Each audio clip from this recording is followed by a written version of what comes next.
जय हिंद दोस्तों, Moody's classes में आप सभी का स्वागत है। हम यहाँ पे CTET, MP TET, math pedagogy की प्रीवियस क्वेश्चन सीरीज लेके चल रहे हैं। इसके पहले हमने 16 वीडियो अपलोड कर दिए हैं, तो कृपया आप हमारी प्लेलिस्ट में जाइए। वहाँ पे CTET, MP TET, math pedagogy की प्रीवियस क्वेश्चन सीरीज के नाम करके प्लेलिस्ट में है, उसमें जाइए और सारे क्वेश्चन आप उसको सॉल्व कर दीजिए। सारे वीडियो देखिए, इससे आपको बहुत मदद मिलेगी जो दिसंबर में होने वाला एग्ज़ाम है, क्योंकि इसमें 2011 से लेकर 2024 के सारे क्वेश्चन कवर किए गए हैं। चलिए हम वीडियो शुरू करते हैं और पहला क्वेश्चन देखते हैं क्या बोल रहा है। पहला क्वेश्चन कहता है कि 3 विद्यार्थियों के समूह में गणित पढ़ने से पहले और बाद में प्राप्त अंकों की तालिका है। ठीक है, ये क्या है? ये पहले प्राप्त अंक है, ये बाद में प्राप्त हुए अंक है। ठीक है, तो क्या बोलना है? समूह में पढ़ने के बाद के अंक, समूह में पढ़ने से पहले के अंक। ठीक है, तो क्या बोलना है कि तीनों विद्यार्थियों द्वारा मिलकर प्रत्येक प्रकार के किए गए अध्ययन में लगभग औसत अंक ज्ञात करना है। लगभग औसत करना है तो क्या करेंगे? तो पहले जो प्राप्त किया उसको और बाद में जो प्राप्त किया उसको ऐड करेंगे और उनका औसत निकालेंगे। ठीक है, पहले हम पहले का देख लेते हैं कितना है। इसका देख लेते हैं पहले का 67, 53 और 67, 54 और 63। ऐड कर लीजिए, कितना आ गया? 7, 4, 11, 11, 3, 14 की 4, हाथ सिलाई 1, 6, 5, 11, 17, 1, 18, 168 और बटे 3। 3 क्यों? क्योंकि 3 लोग हैं, मानसी, हरमन और फैसल। तो कितना आ गया इसका? 60, 3, 6, 18 और कितना हो जाए 4, 61.4 में 3 गए 1, तो 3 3 9, तो कितना 61.33। औसत नंबर किस में है? 4 में भी है और 2 में भी है। चलिए देख लेते हैं ये क्या, ये बाद का नंबर है। तो बाद में कितना मिला? 79, 60 और 74। तो कितना हो गया? 9, 7, 13 की 3, हासिल लाइए कि 7, 7, 14, 7, 1, 21, 213, 213 बटे 3, तो कितना आ गया? 3, 7, 21 और 3 एकम 3। तो ऑप्शन नंबर 4 आपका राइट हो गया, 61.33 और 71। चलिए नेक्स्ट क्वेश्चन देखते हैं क्या बोलता है। निम्नलिखित अक्षरों के किस समूह में क्षैतिज और ऊर्ध्वाधर दोनों प्रकार की सममित रेखाएं हैं? देखिए इसमें क्या पूछा है कि क्षैतिज और ऊर्ध्वाधर दोनों प्रकार की सममित रेखाएं हैं। तो देखिए किस में होगा? सी में होगा क्या? सी में होगा क्या? नहीं होगा। एक्स में होगा, एच में होगा, ओ में होगा। चलिए देखते हैं कैसे। ये अपन क्या बना दिए? एक्स बना दिए। सममित रेखा मतलब जो दो बराबर भागों में बांटे। एक्स में हो गया, एच में भी हो जाएगा। कैसे? ये इसको दो बराबर भागों में बांट देगा। ओ में तो हो ही जाएगा। कैसे? ये देखिए इसमें तो अनंत असीमित रेखाएं बन सकती हैं। ठीक है, तो क्या बोला? क्वेश्चन पूछा है कि किस समूह में क्षैतिज और ऊर्ध्वाधर दोनों प्रकार की सममित रेखाएं हैं। देखिए ये क्षैतिज हो गई और ऊर्ध्वाधर दोनों इसमें भी है, क्षैतिज ऊर्ध्वाधर इसमें भी है और क्षैतिज ऊर्ध्वाधर इसमें भी। तो ऑप्शन नंबर 2 आपका राइट आंसर हो गया। चलिए नेक्स्ट क्वेश्चन देखते हैं। नेक्स्ट क्वेश्चन क्या बोलता है कि 5 व्यक्तियों की लंबाइयाँ नीचे दी गई हैं। ठीक है, कितना दी गई? 163, 161, 156, 159, 162। तो इन लंबाइयों का योग मीटर में क्या होगा? देखिए सेंटीमीटर में दिया है, तो पहले हम क्या करना है, इन सभी लंबाइयों का योग, पहले इन सभी को क्या करना है? ऐड कर लेते हैं। फिर जो संख्या आएगी उसको हम सेंटीमीटर में कन्वर्ट, मीटर में कन्वर्ट कर लेंगे।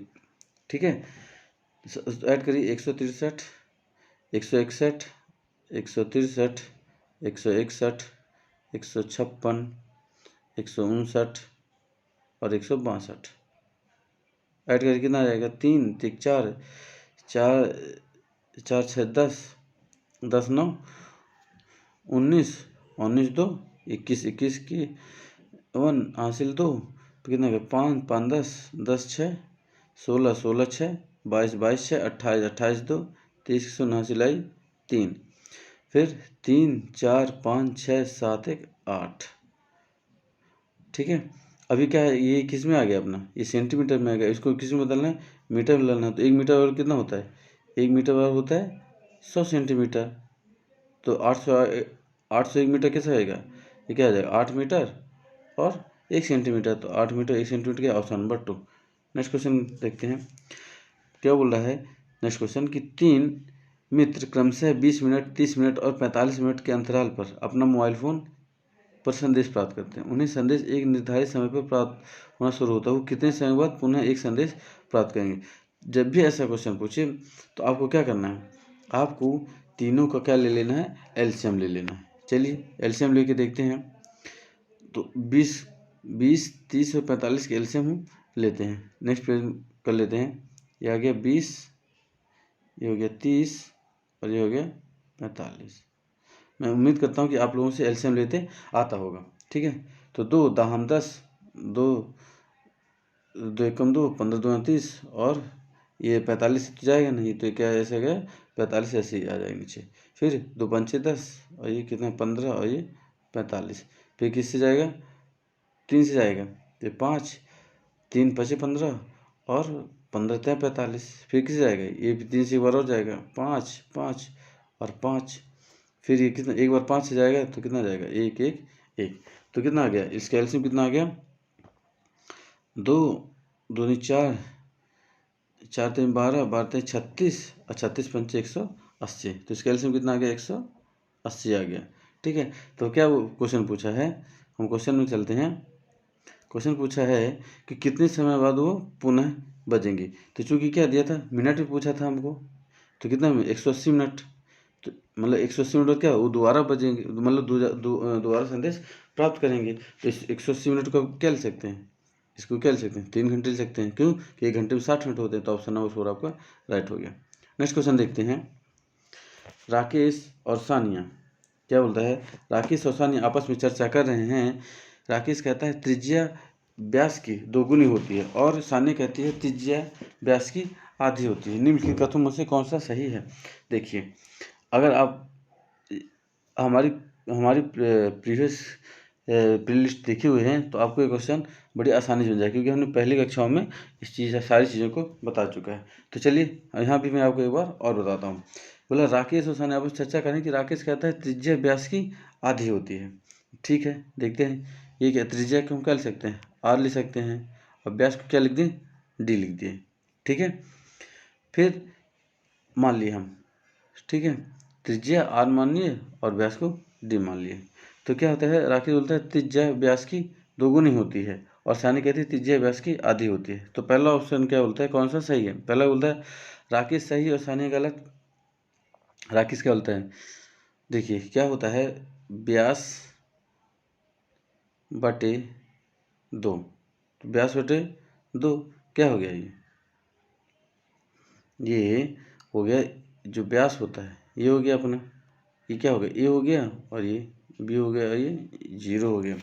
तो जो होती है त्रिज्या व्यास की क्या होती है आधी होती है। त्रिज्या क्या होती है अपनी जो आर होती है व्यास की क्या होती है आधी होती है। ये आपका क्या है, ये आपका फॉर्मूला है r upon two equal to d. हम व्यास को डी से भी डिनोट कर सकते हैं। तो त्रिज्या व्यास की क्या होती है आधी होती है।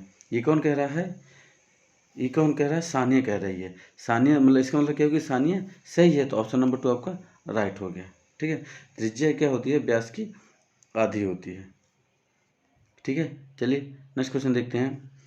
अरीबा अंग्रेजी वर्णमाला अंग्रेजी अक्षरों और गणित अंकों में कोण ढूंढती है। निम्नलिखित में से किस समूह में उसके केवल समकोण मिलेंगे। चलिए देखते हैं सॉल्व करके। देखिए के में क्या समकोण मिलेगा, के में आपको समकोण कहीं मिलेगा क्या, नहीं मिलेगा। देखिए समकोण नहीं मिल रहा, यहाँ ही मिल रहा है, यहाँ ही मिल रहा है। ठीक है, तो पहला ऑप्शन नहीं होगा। फिर x 4 और n में कहीं भी समकोण मिल रहा क्या, देखिए x में कहीं मिल रहा क्या, ये सब क्या है, ये समकोण है क्या, नहीं है समकोण। समकोण मतलब 90 डिग्री। ठीक है, ये नहीं मिल रहा है। H5E मतलब ऑप्शन नंबर 2 भी नहीं होगा। 3 देखते हैं, H में देखते हैं, देखिए ये बन रहा है समकोण, ये बन रहा है समकोण। ठीक है, 5 में भी बन रहा है, कैसे, ये देखिए ये भी समकोण बन गया, ये समकोण हो गया। और ई में कैसे बनेगा, ये आपका ये हो गया, ई में भी समकोण बन गया। ये देखिए ये समकोण बन गया, ये समकोण बन गया, ये समकोण बन गया। तो आपका ऑप्शन नंबर 3 राइट हो जाएगा। ठीक है, नेक्स्ट क्वेश्चन क्या कहता है, किस संख्या के गुणनखंड होते हैं, किस संख्या के गुणनखंड डैश डैश होते हैं। तो देखिए किसी संख्या के गुणनखंड हमेशा क्या होते हैं, संख्या के बराबर या उससे अधिक। कैसे एग्जाम्पल के रूप में आपको समझाता हूँ। जैसे मान लीजिए 1 का गुणन क्या हो जाएगा, 1 ही होगा, तो क्या हो, ये तो संख्या के बराबर हो गया। और उससे अधिक कैसे होगा? मान लीजिए हम किसका लेते हैं, 4 का गुणनखंड ले लेते हैं। 4 का गुणनखंड क्या ले सकते हैं? 1 ले सकते हैं, 2 ले सकते हैं, 4 ले सकते हैं। तो क्या हुआ, या तो संख्या के बराबर होगा या तो संख्या से अधिक होगा। तो इसको आप बिल्कुल याद रखिएगा। ऑप्शन नंबर 2 आपका राइट आंसर हो जाएगा। नेक्स्ट क्वेश्चन देखते हैं क्या कहता है।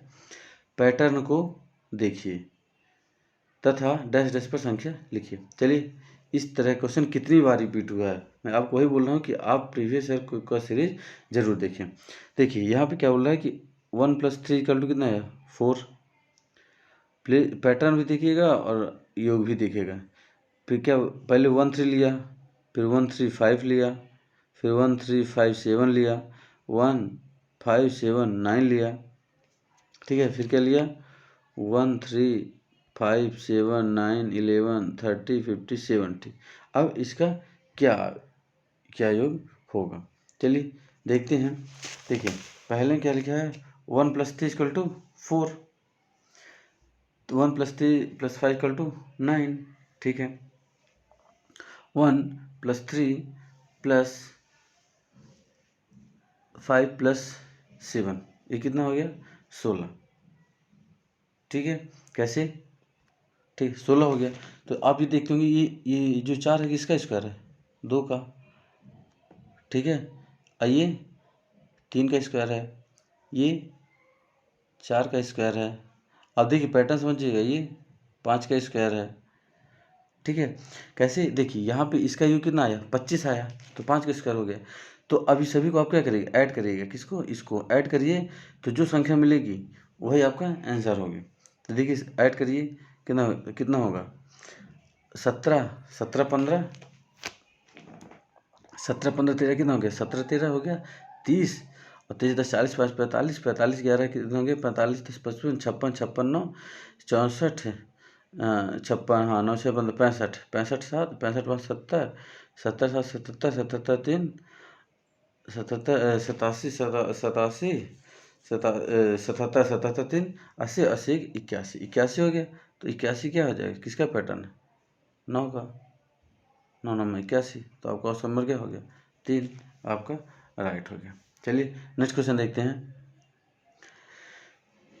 विभिन्न स्टेशनरी लेखन सामग्री वस्तुओं की दरें नीचे दी गई हैं, ठीक है। नीचे दी गई हैं, क्या दिया है? ये सामग्री है और ये इनका क्या है? वैल्यू है, मूल्य दिया गया है।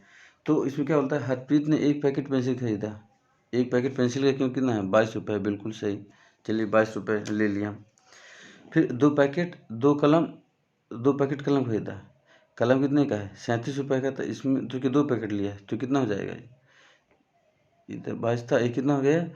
37 दूना 30 30 60, 37 दूना आप कितना हो जाएगा? 37 कितना हो जाएगा? ये 75 हो जाएगा।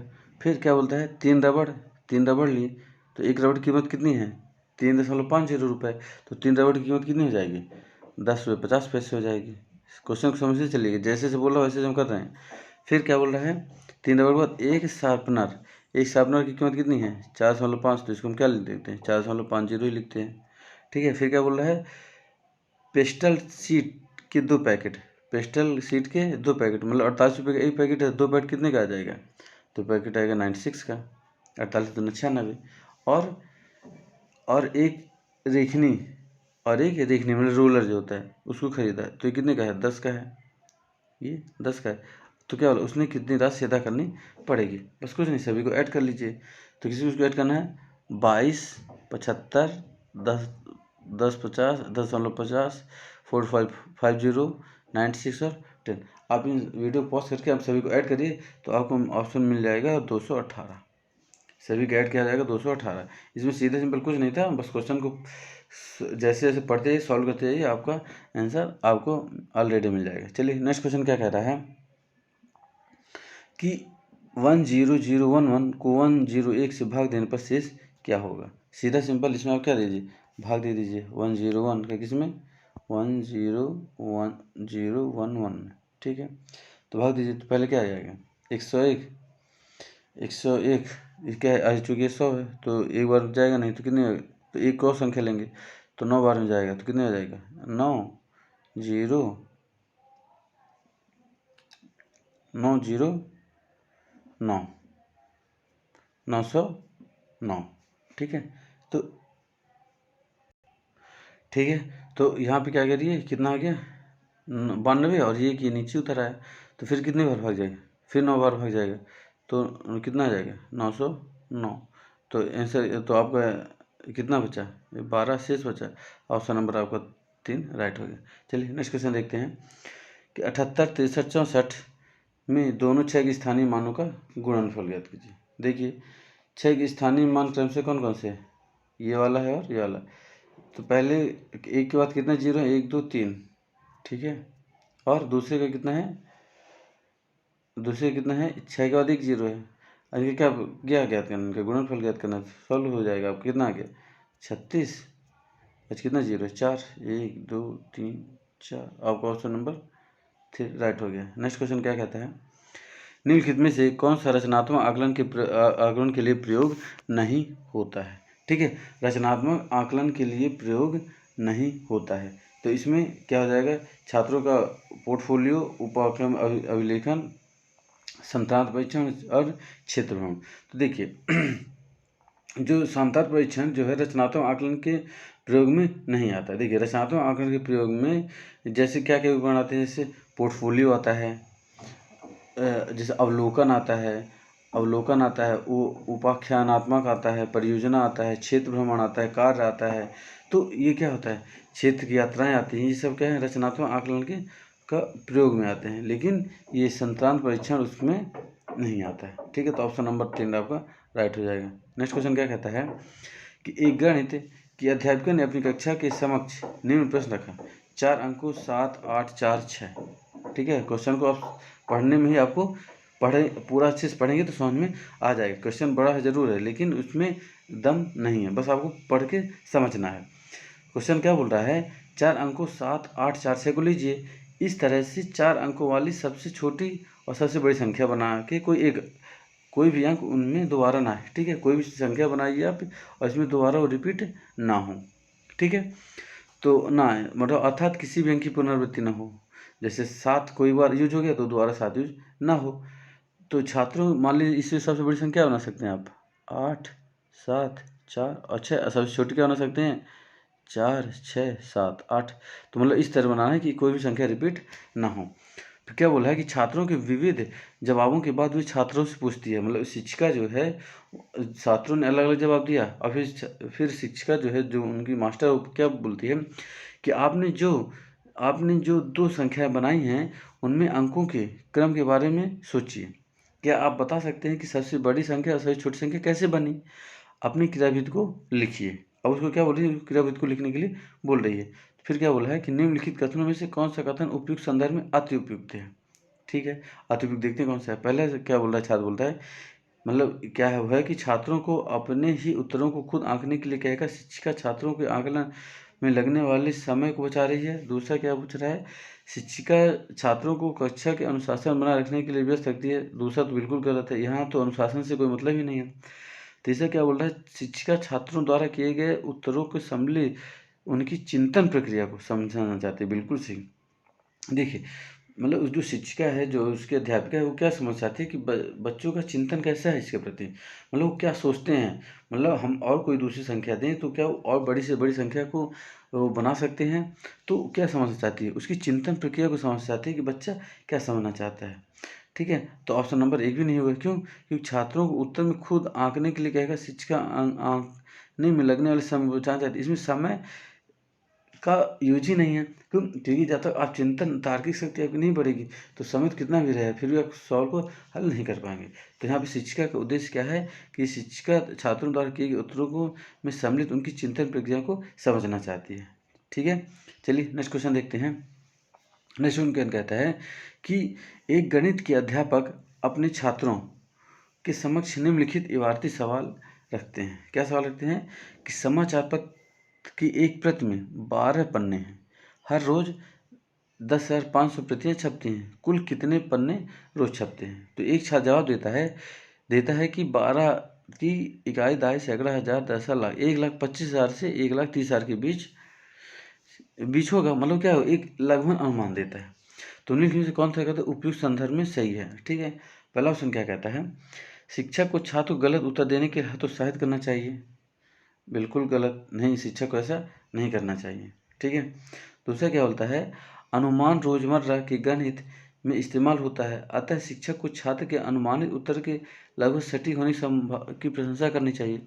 बिल्कुल। देखिए क्या है कि 12 पन्ने हैं, हर रोज कितने छपते हैं, इतनी छपती हैं, तो कुल कितने पन्ने रोज छपेंगे। तो उसने क्या एक अनुमानित क्या दिया है, अनुमानित जवाब दिया है। तो ऑप्शन नंबर 2 सही दिख रहा है। चलिए हम और ऑप्शनों को देख लेते हैं।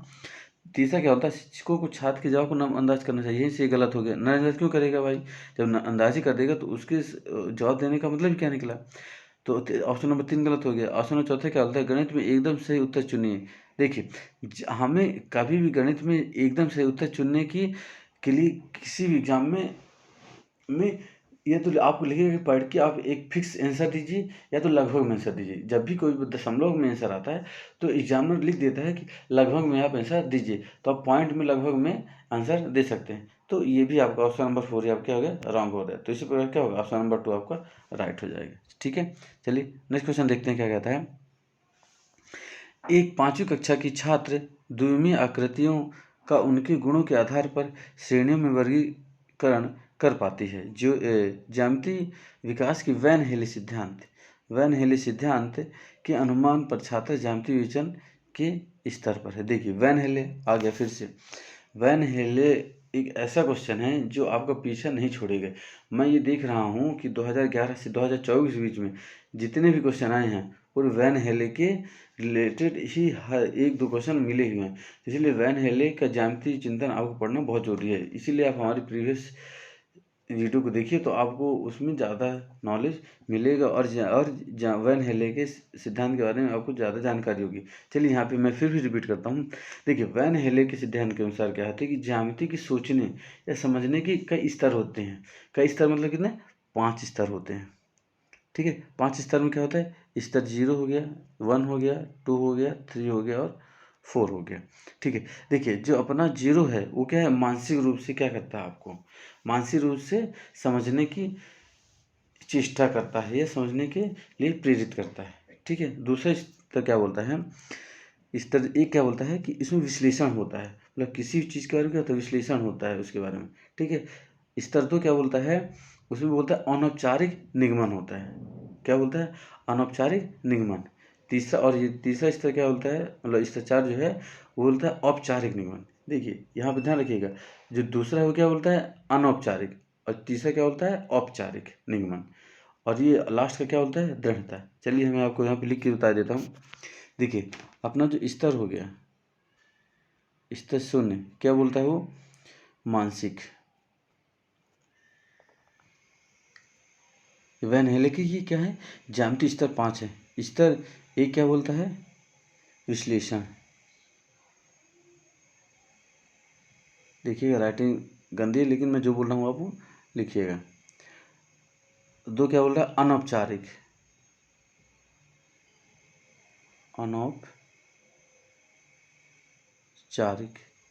ठीक है। नेक्स्ट स्तर क्या बोलता है, औपचारिक।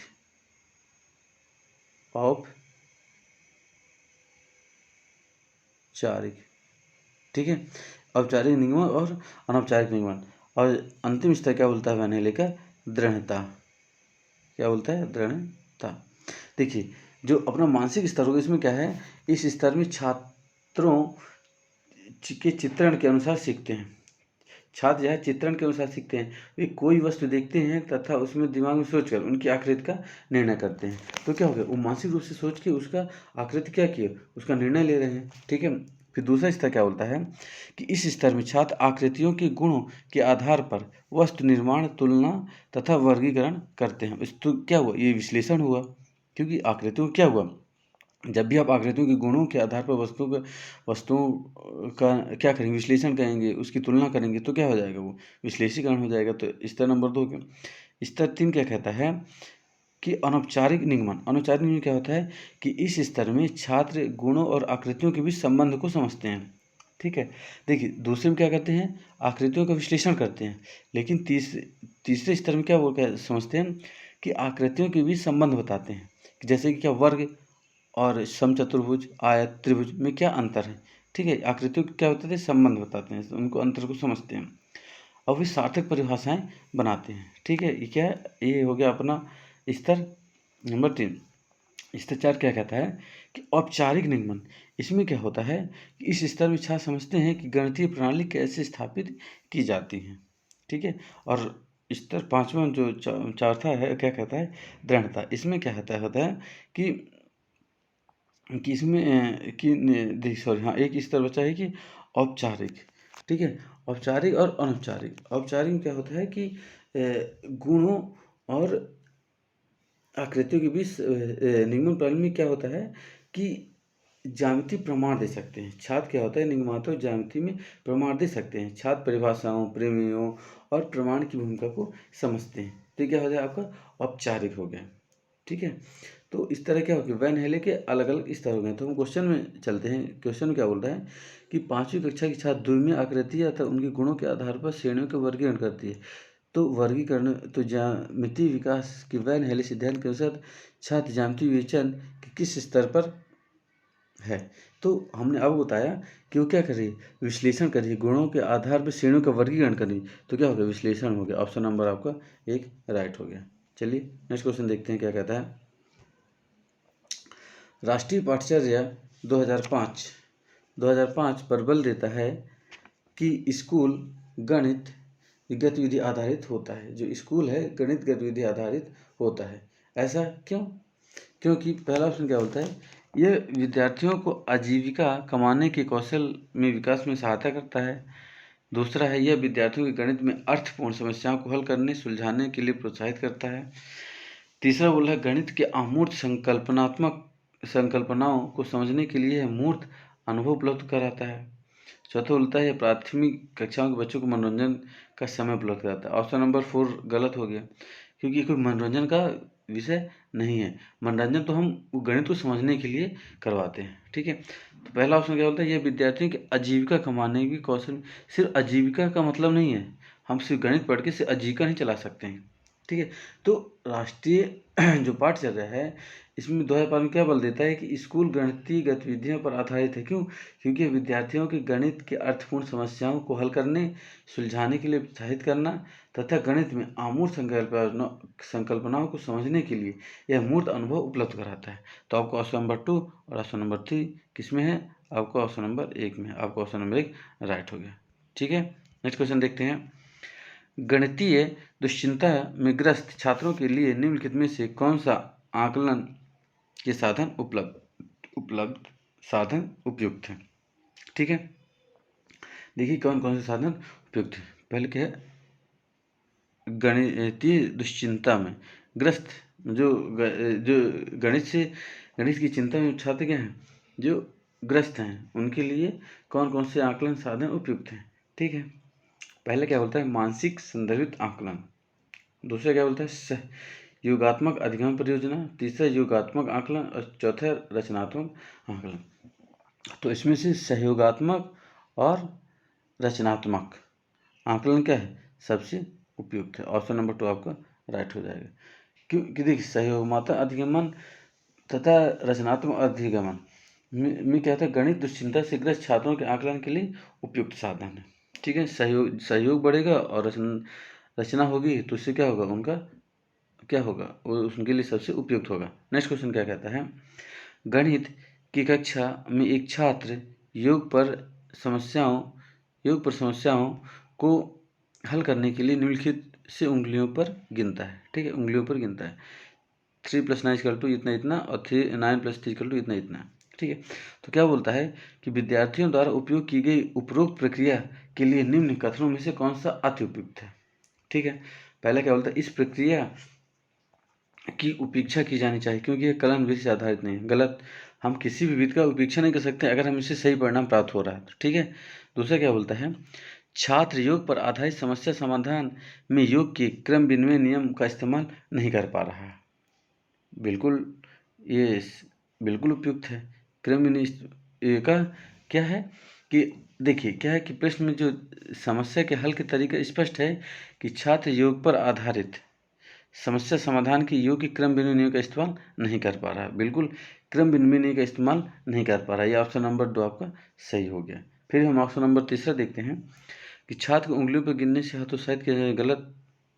फिर चौथा क्या बोलता है, क्यों यह योग पर आधारित प्रश्नों को हल करने के लिए उपयुक्त कलन विधि, ये भी ऑप्शन गलत हो गया। देखिए क्रम बिंदु के साथ क्या होता है, क्रम बिंदु कि जब हम दो संख्याओं को मान लीजिए कोई दो संख्या क्या है, ए और बी हैं, को जोड़ते हैं तो उनका योग वही रहता है, भले ही क्रम बदल जाए। कैसे, जैसे A plus B equal to B plus A, ठीक है। तो उनका योग क्या रहता है, वही रहता है, लेकिन उनका सिर्फ क्या है, क्रम बदल जाता है। तो ऑप्शन नंबर 2 क्या कहता है, छात्र योग पर आधारित समस्या समाधान की योग की क्रम बिंदु नियम का इस्तेमाल नहीं कर पा रहे। बिल्कुल सही है, यही क्या है, अति उपयुक्त। नेक्स्ट क्वेश्चन क्या कहता है, निम्नलिखित में से कौन सा गणित में समस्या समाधान की रणनीति नहीं है। ठीक है, निम्नलिखित में से कौन सी गणित में समस्या समाधान की रणनीति नहीं है। तो मैंने ये क्वेश्चन आपको कई बार कहा था कि समस्या समाधान की रणनीति कौन सी नहीं है, रटकर याद करने या स्मरण करना। ठीक है, किसी भी चीज़ को आप रटकर सॉल्व नहीं कर सकते हैं। ठीक है, तो चलिए लास्ट क्वेश्चन देखते हैं क्या कहता है। सर ये तो रिपीटेड हो गया, तो वही क्वेश्चन है कि इसमें क्या हो जाएगा कि छात्र योग अधिनियम का योग आधारित समस्या समाधान के क्रम विनिमय का इस्तेमाल नहीं कर पा रहा। चलिए तो यहाँ पे हम वीडियो समाप्त करते हैं। वीडियो अगर अच्छा लगा हो तो कृपया आप इसको लाइक शेयर सब्सक्राइब जरूर करें और हमारे साथ अधिक से अधिक लोगों को जोड़िए। क्योंकि मैं CTET और MP TET की जितने प्रीवियस ईयर के सीरीज़ के जो प्रीवियस ईयर में क्वेश्चन आए हुए हैं, हम उसकी पूरी सीरीज सारे सब्जेक्ट की लेके आए हुए हैं। एक बार मैथ पेडागॉजिक सीरीज खत्म होने के बाद हम CDP, EVS, हिंदी सभी सब्जेक्टों के लेके आएंगे। तो कृपया आप हमारे साथ बने रहिए और सहयोग दीजिए। तो चलिए वीडियो कहीं समाप्त करते हैं और मिलते हैं आपको नेक्स्ट वीडियो में। जय हिंद।